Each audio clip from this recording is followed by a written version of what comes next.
Mananawagan ako sa mga military, religious organization, mga negosyante, sila magbuo ang bagong gobyerno.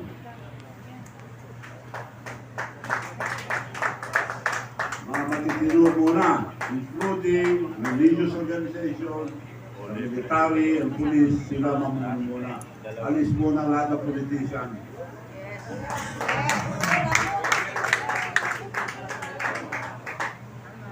Magandang araw po. Gwen Latoza from PCIG. Sir, yung panawagan po na bumaba sa Westco kapag nahanap na may korupsyon yung politiko, mag-a-apply din po ba ito sa mga politiko na may connect sa mga kontratista o yung may mga pawang wala ka tanong ng korupsyon?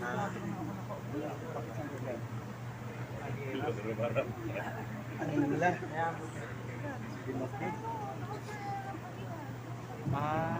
Kung may delikadesa sila, pero wala akong nakikita sa Pilipinas. So the only way we have to James,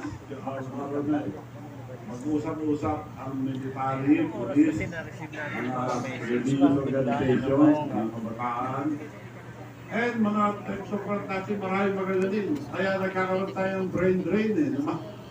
Hindi pinapansin, mga kurap ang nilalagay, yung mga matutulong nasa ibang bansa na.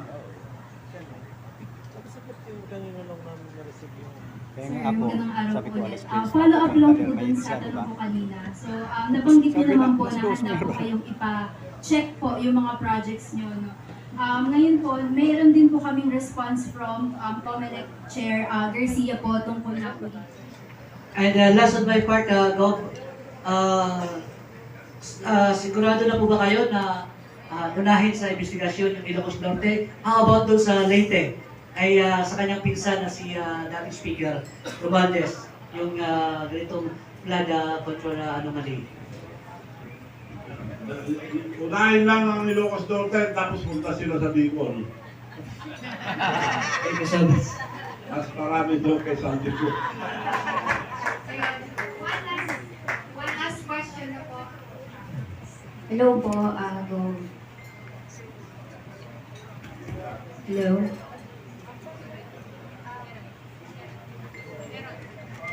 Hello? Yan. Ang question ko po, kung ang mga diskaya po ang may hawak ng ilang mga proyekto sa Ilocos Norte, sa tingin niyo po ba naisip ni Pangulo ito bago buksan ng flood control projects? At ito nga po rin po, ngayon po ay nag-a-attend po ako ng mga Senate hearings na susubaybayan ko po. Binigyan po ng DOJ ng pagkakataon na sumailalim sa witness protection ang mag-asawang diskaya. Sa tingin niyo po ba nanganganib ang kanilang buhay? Maaaring magbago ang kanilang mga testimonya? At bakit pilit pinababanggit po ang 2016 previous po?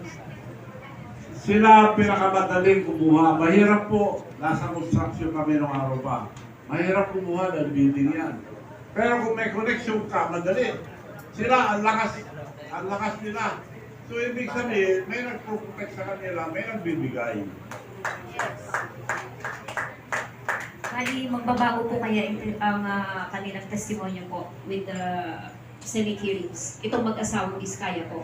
Dahil nasa ilalim na po ng DOJ. Kung bigyan sila ng protection, kailangan magsabi sila totoo. Hindi sila mamimili kung sinong binigyan nila. Nagpangalan na, ilan lang. Ang dami nilang proyekto, dapat lahat. So sa tingin niyo po, selective po ang sinasabi ng mag-asawa dahil hindi po nila na ibabanggit ang Ilocos Norte. Selective. Salamat. Yun lang gusto nilang sabihin.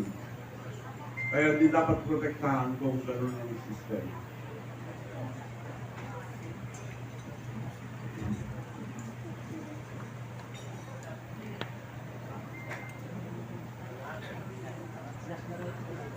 Oh, last question. Total, may susunod pa. May inaantay lang ako mga ibang ebidensya. Ebidensya pa. Go. Kami na magtatanong ko. Kami na. Last question, go. Last map. Can we have the microphone? Go. malinawan ko. Magandang hapon po.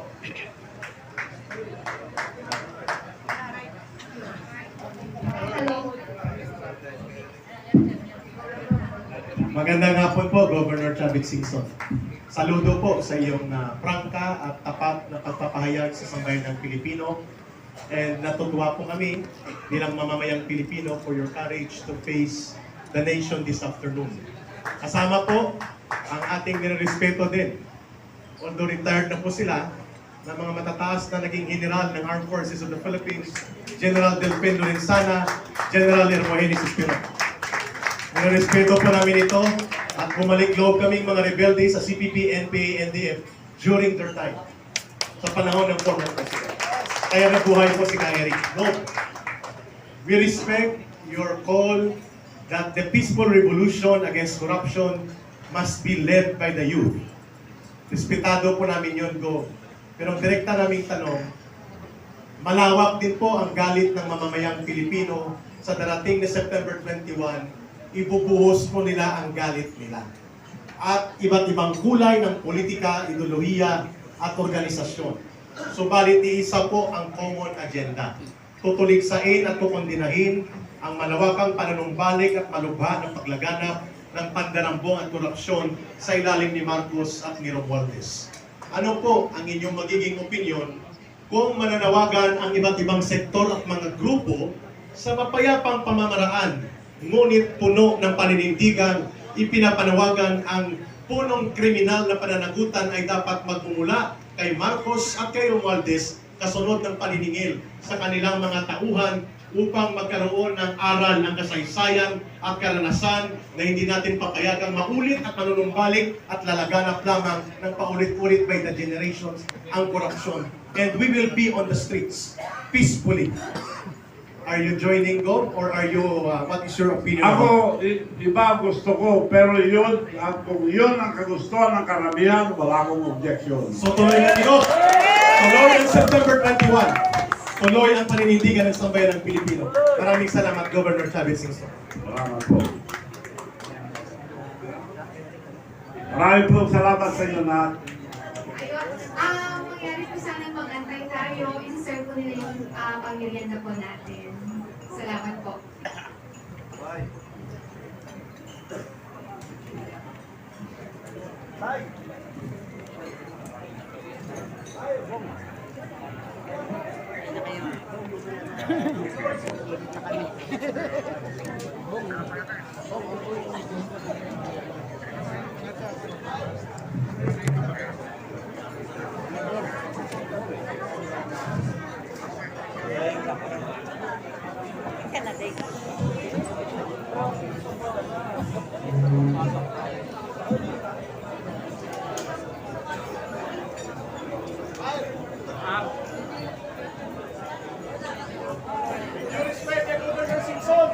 Marcos Romualdez resign! Tabayanan ng Pagsinyo! Marcos Romualdez resign! Tuloy ang daluyon sa September 21. Marcos at Christian!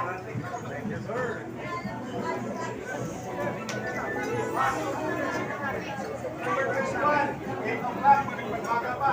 Ay, EDSA! Alas 6 ng umaga! Walang uwi yan! Marcos Christian! Marcos Christian! Inikot-ikot ko yun pala, nakapatay na pala. Marcos Christian!